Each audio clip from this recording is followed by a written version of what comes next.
Ok. Donc vous avez vu qu'on est en plein mois d'août. Il fait beau, il fait chaud. Les gens sont en vacances. Ils vont à la plage. Et là, tu as les juifs qui s'asseyent par terre, qui sont tristes et qui pleurent un temple vieux de 2000 ans. Ça vous paraît pas un peu anachronique, archaïque, hors de contexte? On a l'impression d'être folle, d'appartenir à un peuple de fous. Et surtout, on n'arrive pas vraiment à ressentir la tristesse. Et finalement, c'est peut-être ça le plus triste. C'est notre incapacité à ressentir le manque du Beth Amikdash. On est juste frustré de ne pas pouvoir aller à la plage comme tout le monde, aller à la mer et faire des attractions sympathiques. On est plus triste de ne pas pouvoir aller à la mer que de ne pas pouvoir aller au Beth Amikdash. On a du mal, hein? On a vraiment du mal. Regardez comment c'est fou. À Purim, on nous dit d'être dans la joie et on est dans la déprime. À Tisha B'Av, on nous dit d'être dans la rasra et on n'a qu'une envie, c'est de sortir dehors pour s'amuser. Pourquoi? Parce qu'encore une fois, c'est le Yetzer Hara. Il sait que nos deux armes les plus fatales, chez nous les juifs, c'est les rires et c'est les larmes. Alors, les rires, on les utilise un maximum dans l'année. La simcha, on l'utilise. On l'utilise à Purim, on l'utilise à Sukkot. On l'utilise pour prier. Et les larmes? Eh bien, les larmes, c'est à Tisha B'Av qu'on va les utiliser. Et les larmes, eh bien, il faut qu'elles soient versées de façon intelligente. Ouais. Parce que c'est dommage de pleurer pour rien. Ouais. C'est quoi pleurer pour rien? C'est quoi pleurer pour rien? C'est pleurer sans en profiter pour demander quelque chose à Hachem. Tu pleures. Tu pleures à cause de ton enfant, tu pleures à cause de ton mari, tu pleures à cause de ton célibat. Mais profite à ce moment-là, au moment de tes pleurs, pour implorer Hachem. Encore mieux que ça. La rabbinite Eni Mazlir, elle disait même quand tu coupes des oignons, t'as des larmes qui coulent. Eh bien, à ce moment-là, profites-en. Profite de ces instants, profite de ces larmes, qu'elles ne soient pas versées en vain. Pour prier, prie pour la bonne santé, prie pour tes enfants, prie pour ton mari, et prie pour Machiar, et prie pour la Géoula. C'est pour ça que vraiment je voudrais te remercier et te féliciter, Elodie, parce que personnellement, moi cette année, j'arrivais pas à faire mon travail de Tisha B'Av. J'étais vraiment en mode que je vous ai décrit, que j'étais juste frustrée de ne pas être comme tout le monde. Et puis, voilà, tu m'as demandé de faire le cours et du coup, je me suis replongée dans les textes, dans les écrits, pour faire vivre ce que Tisha B'Av, ce que Rav Pinku s'appelle le but ultime de tout le calendrier juif. Pourquoi Tisha B'Av, c'est le but ultime de tout le calendrier juif? Parce qu'il dit, au-delà de la liberté de Pessah, au-delà de la Torah de Shavuot ou de la joie de Sukkot, il y a la force de Tisha B'Av, la puissance de Tisha B'Av, dont le but, c'est quoi? C'est de faire revenir la Shrina sur terre. Aucun des Chagim, aucune date dans le calendrier n'a pour vocation, n'a pour possibilité de faire cette chose-là, qui est de réaliser le but ultime du monde, c'est de ramener la Shrina dans nos vies et de ramener la Géoula dans le monde. Alors comment on fait ça? Eh bien, il y a un machal qui nous aide à comprendre. C'est l'histoire d'une femme qui est mariée et qui attend pendant de nombreuses années pour tomber enceinte. Et ça prend des années. Et Baruch Hashem, un jour, la bonne nouvelle arrive et elle est enceinte. Et sa grossesse se passe bien jusqu'au jour de l'accouchement. On est en pleine contraction, on est en plein travail. Et là, eh bien, qu'est-ce qui se passe? Les choses se compliquent. Et les médecins viennent la voir et lui disent « Madame, je suis désolée de vous annoncer ça, mais c'est vous le bébé. » Alors qu'est-ce qu'elle répond? Ce sera le bébé. C'est lui qui va vivre. Son mari est là, il essaye de la raisonner, il dit mais non, mais tu peux pas faire ça. Et elle est déterminée à donner la vie à cet enfant, coûte que coûte, parce que cet enfant, elle l'aime plus qu'elle-même. Et finalement, ça se termine avec un bébé en bonne santé, mais sans maman. Alors cet enfant grandit. Chaque année, son père lui rappelle la date d'anniversaire de la mort de sa mère. Et arrivé à l'âge de 13 ans, son père lui dit « Mon fils, ça y est, cette année tu vas dire Kaddish !» Et le moment fatidique arrive, c'est sa bar mitzvah, en même temps c'est l'anniversaire de mort de sa mère. Et il dit le Kaddish, Itgadal ve'itgadal shemei Rabba, de façon automatique, sans aucune émotion. Aïe, aïe, aïe, aïe, aïe. Le père a ressenti que le Kaddish, il n'a pas fait vibrer les cordes de son cœur. Il vient le voir et lui dit « Mais mon fils, pourquoi tu es tellement apathique? Pourquoi tu es tellement indifférent ?» Et son fils lui répond sincèrement « Mais papa, moi je ne l'ai même pas connue maman. En vérité, je ne sais même pas ce que c'est une mère. Donc je ne sais pas ce qui me manque. Donc j'ai pas d'émotion. Oui, j'ai dit le Kaddish, mais c'est vrai, ça sonnait faux. » Alors à ce moment-là, le père, il comprend. Il le prend dans les bras. Il commence à lui dire à quel point sa mère, elle était extraordinaire. À quel point elle était douce, elle est gentille, elle était chaleureuse, elle était souriante, elle était belle, elle lui donnait du baume au cœur. Il lui dit à quoi ça sert une mère? Une mère, c'est celle qui te prend dans les bras quand t'as un bobo, qui connaît ton plat préféré, qui te met de l'amour dans ton cœur, de l'amour dans ta vie. Et à ce moment-là, le fils, il explose en larmes. Il lui dit « Mais papa, pourquoi tu me fais ça? Pourquoi tu veux me faire pleurer ?» Et le père, il lui dit « Je te partage un secret, mon fils. Oui, aujourd'hui, je veux que tu pleures. Je veux que tu pleures parce que tes larmes ont le pouvoir de faire ressusciter maman. Le reste de l'année, tu dois pouvoir te construire malgré son absence. Mais aujourd'hui, tu dois ressentir son manque. Tu dois ressentir son manque. Et c'est pareil, nous aussi, tout le reste de l'année, eh bien, on essaye d'aller de l'avant, on vit sans le Beth Amikdash. Mais le jour de Tisha B'Av, non, non, non, tu dois vraiment ressentir le manque. Comme cet enfant qui ressent le manque de sa maman, alors sa maman reviendra. De la même façon, ce soir aussi, on nous dit tu t'assois et tu pleures. Tu pleures pas pour nous déprimer, mais pour créer, pour construire, pour avancer. On va dire aujourd'hui les keynotes. Les keynotes, c'est les lamentations. Mais les keynotes, vous remarquez que c'est les mêmes lettres que Tinok. Tinok, c'est un bébé. Parce que la tradition nous dit que le Mashiach est né à Tisha B'Av. Alors, moi j'aime bien, quand je sais qu'il y a un enfant qui est né à Tisha B'Av, j'aime bien l'observer, je me dis, peut-être que lui c'est futur Mashiach. En vérité, c'est pas à prendre au sens premier. Il n'est pas forcément né à Tisha B'Av. Mais ce que nous dit cette tradition, c'est qu'en fait, ce sont nos pleurs qui auront engendré sa naissance. Vous avez compris? Et pour ça, il faut faire comme le père avec son enfant. Il faut comprendre ce qu'on a perdu pour pouvoir ressentir le manque de l'intérieur. Et c'est ça qui va nous permettre de faire revivre le Beth Amikdash. Alors, qu'est-ce qu'on a perdu? Ce qu'on a perdu, c'est avant tout un baït. Un baït, c'est une maison. Une maison, c'est quoi? C'est un lieu quotidien où tu vas créer un lien. Tu vas créer un lien de confiance, un lien authentique, un lien d'intimité. Eh bien, c'est pareil. Nous, on avait, les Juifs, une maison. Vous vous rendez compte? On était colocs, on vivait avec Hachem. On avait une intimité, un quotidien. On avait une communication avec le Créateur.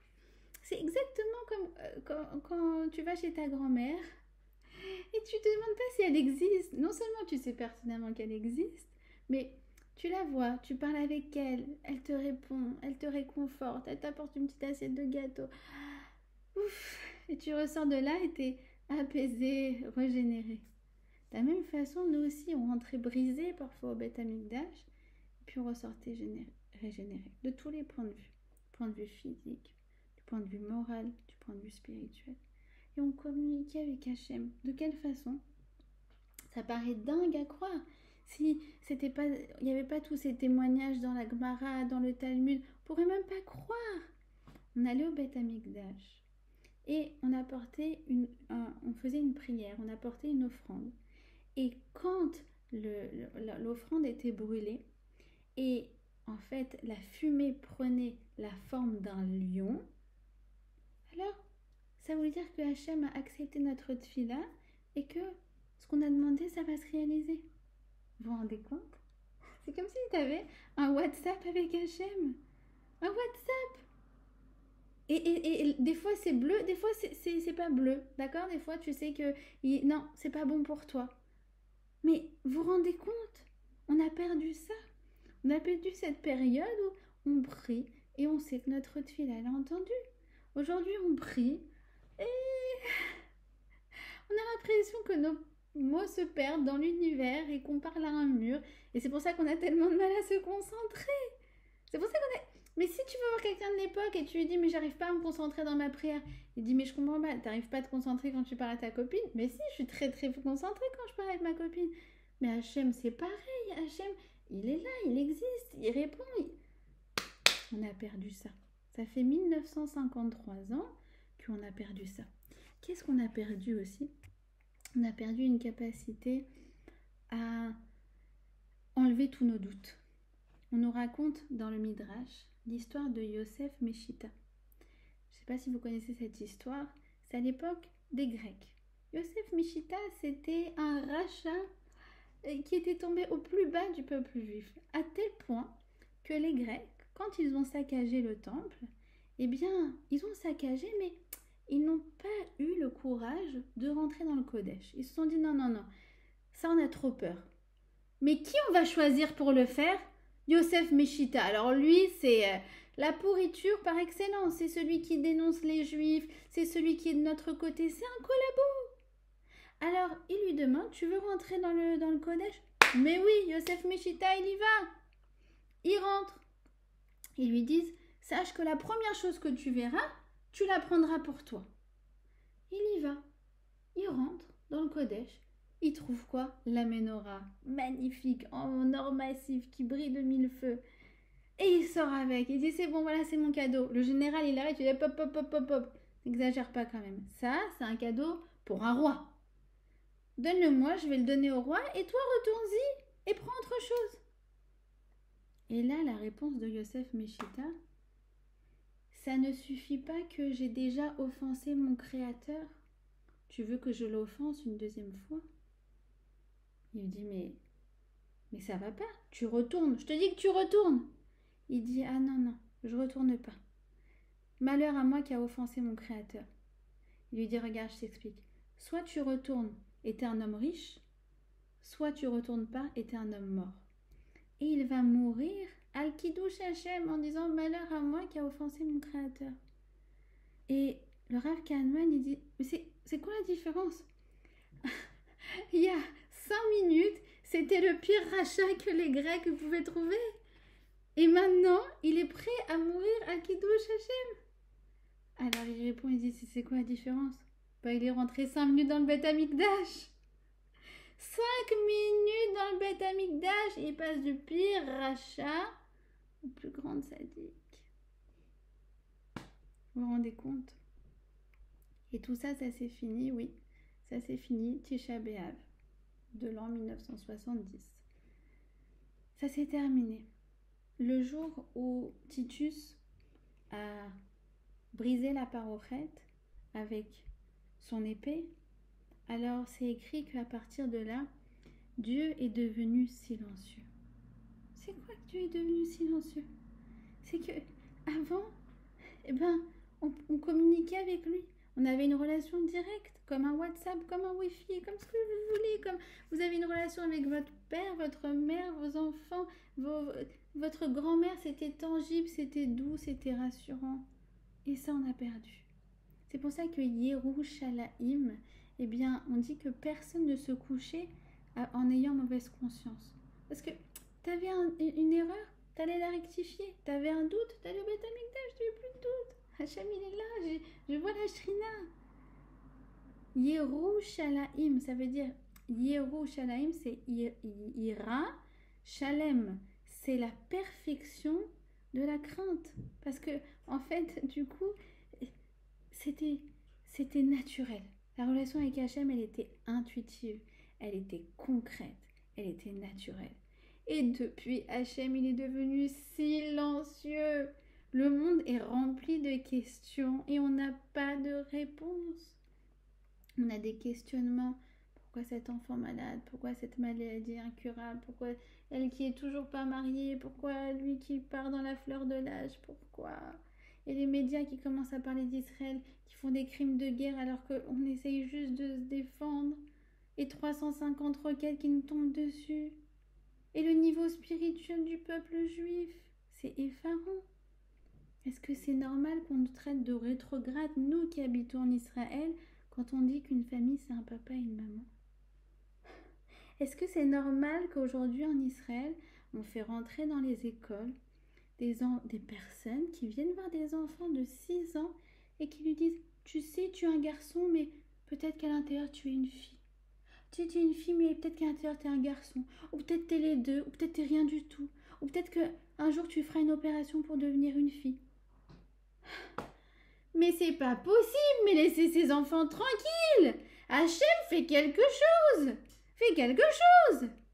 Où tu es? Où tu es?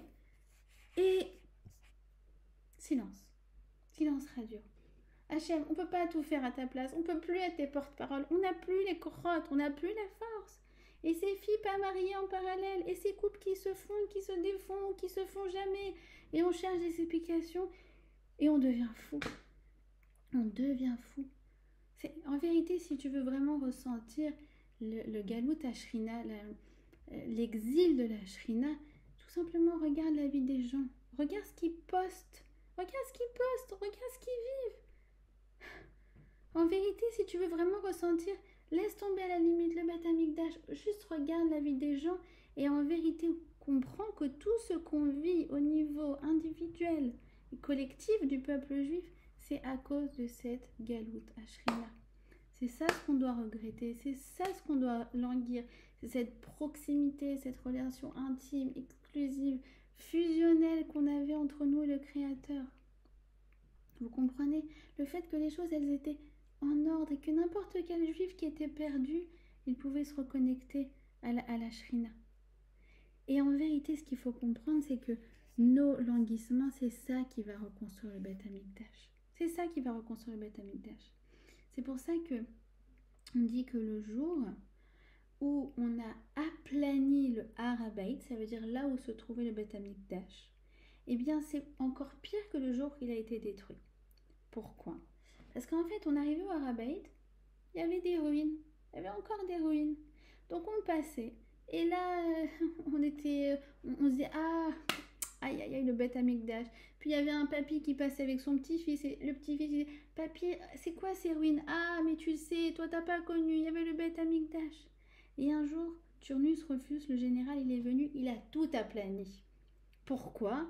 Parce que il voulait que quand tu passes, eh ben finalement tu vois des champs, tu vois des oiseaux, et puis tu passes à autre chose. Parce qu'il voulait surtout pas qu'on se relationne au Beth Amikdash. Parce qu'il sait qu'à chaque fois qu'on ressent un manque, en vérité, on est en train de le reconstruire de l'intérieur. Vous avez compris? C'est pour ça qu'il y a une ambivalence. Le jour de Tisha B'Av, c'est que à la fois on doit se souvenir et à la fois on doit rester positif que mais oui, ça va être reconstruit. Mais tant qu'on n'a pas pris conscience de ce qui nous manque, alors on n'est pas encore prêt pour les retrouvailles. Vous avez compris? C'est l'un qui va provoquer l'autre. Plus toi tu vas construire ton manque intérieur, comme exactement des fondations. Vous voyez des fondations dans le sol pour pouvoir construire un bâtiment très haut, il faut que tes fondations elles soient parallèles à la hauteur. C'est pareil au niveau spirituel. Nous, plus on va construire à l'intérieur, on va ressentir le manque. En vérité, on est en train de creuser les fondations. Et quand on creuse les fondations très profondes, alors le bâtiment il va être très très haut. C'est pareil au niveau spirituel. C'est pour ça qu'on a une histoire très bizarre dans la Gemara qui nous est rapportée dans le Talmud. On a Rabbi Akiva qui se promène près du Harabaït, avec Rabban Gamliel, Rabbi Eliezer ben Azaria et Rabbi Yoshua. Et ils passent d'abord devant le Harat Sophim, déchirent leurs vêtements, après ils arrivent devant le Harabaït. Quand ils arrivent devant le Harabaït, ils voient un renard qui passe au niveau du Kodesh à Kodashim. Vous savez, là où aujourd'hui il y a Al-Aqsa, en vérité c'est la même chose. Alors, ils lui disent, alors eux ils se mettent à pleurer. Et Rabbi Akiva il se met à rire.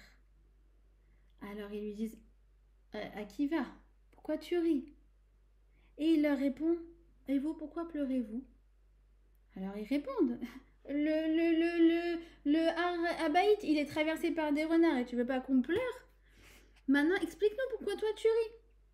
Il dit, je ris parce qu'il y a deux prophéties qui sont liées. Il y a celle de Micha et il y a celle de Zacharie. Celle de Micha, elle parle de la destruction. Elle dit que ce sera un champ friche. Il y aura des renards. Mais il y a celle de Zacharie qui parle de la reconstruction. Maintenant, je sais que la première a été réalisée. Alors la seconde également. La question sur cette Gemara, c'est pourquoi il leur demande d'abord pourquoi ils pleurent? Quoi? Rabbi Akiva, il passe devant la Harabaït, il voit un renard, il voit les autres en pleurs. Il a très bien compris pourquoi il pleure. Vous avez compris la question? C'est pas logique. Pourquoi il pleure? En vérité, pourquoi il leur pose la question? C'est pour pouvoir justifier sa réponse à lui. Pourquoi moi je ris? Parce que vous pleurez. Et je sais que ce sont vos larmes qui vont amener la rédemption.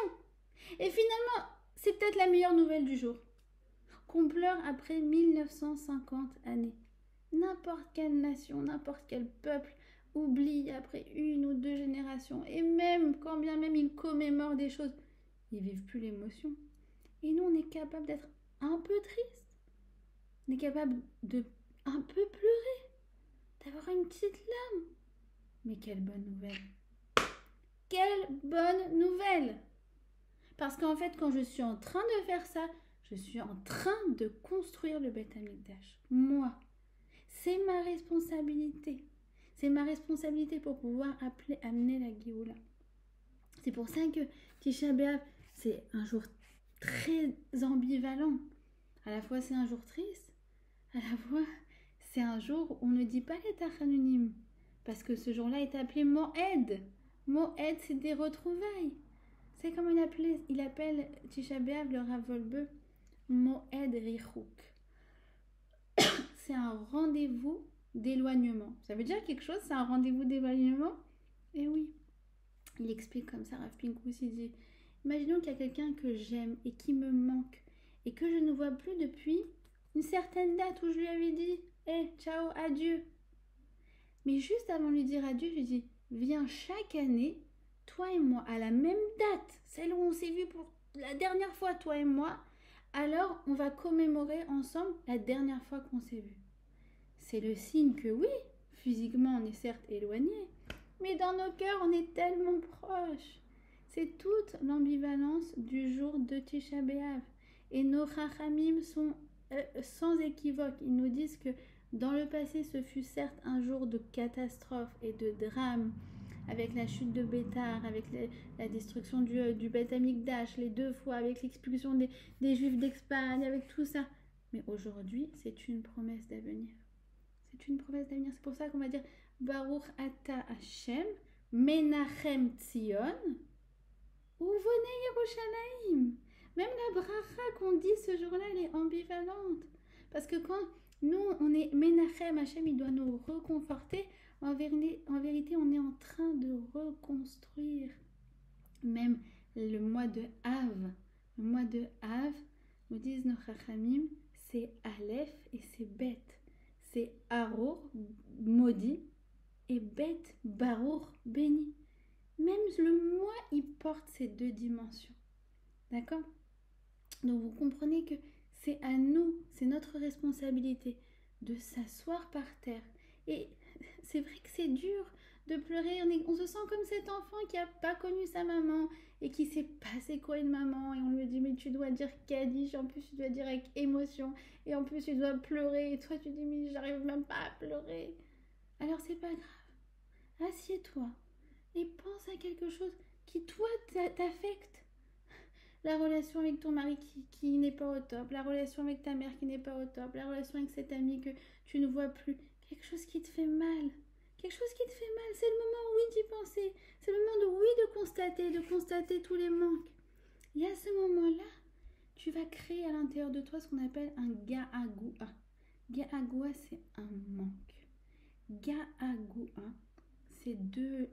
en fait, c'est ga'a et ga'a. Pourquoi? Parce que ga'a, c'est la ga'at. La ga'at, c'est toucher.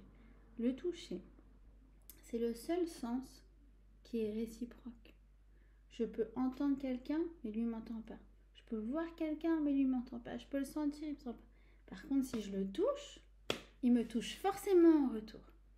C'est pareil avec le manque. Si moi je me concentre sur un manque, cette personne me manque, ça me fait mal, ça va forcément la toucher. Et elle aussi, je vais lui manquer.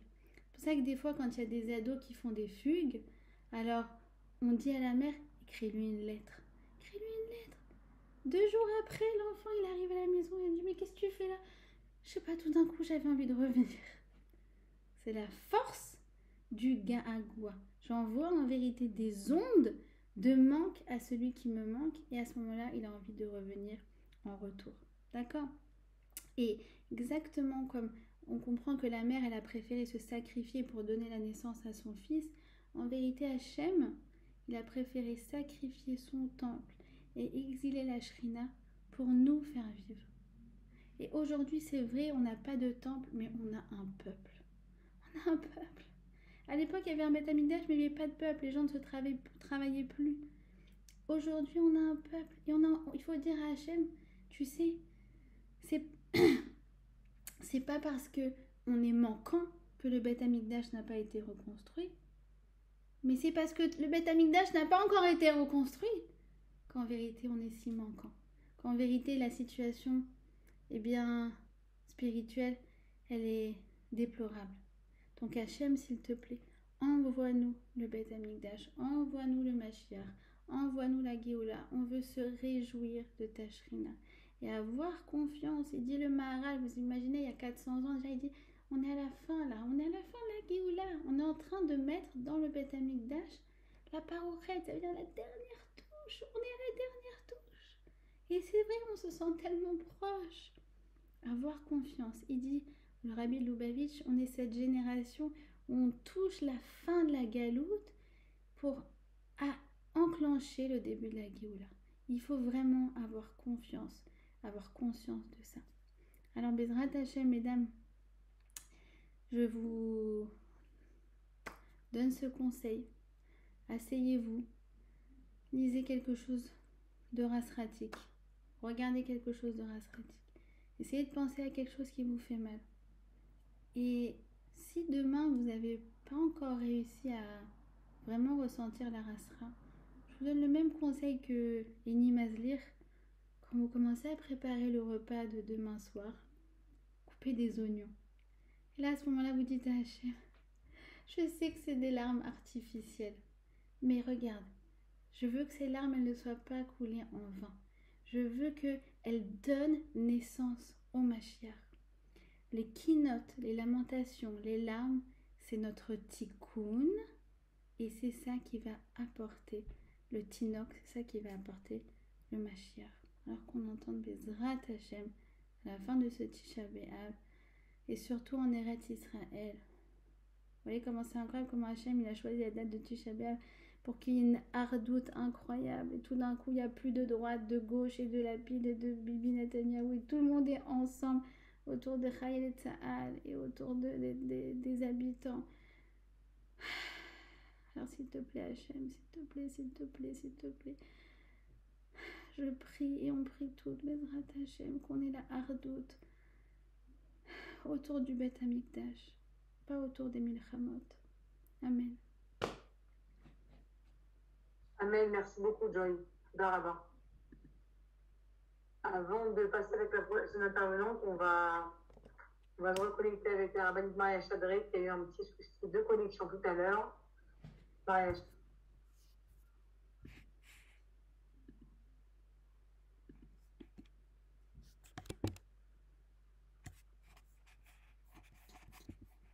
Merci, Elodie.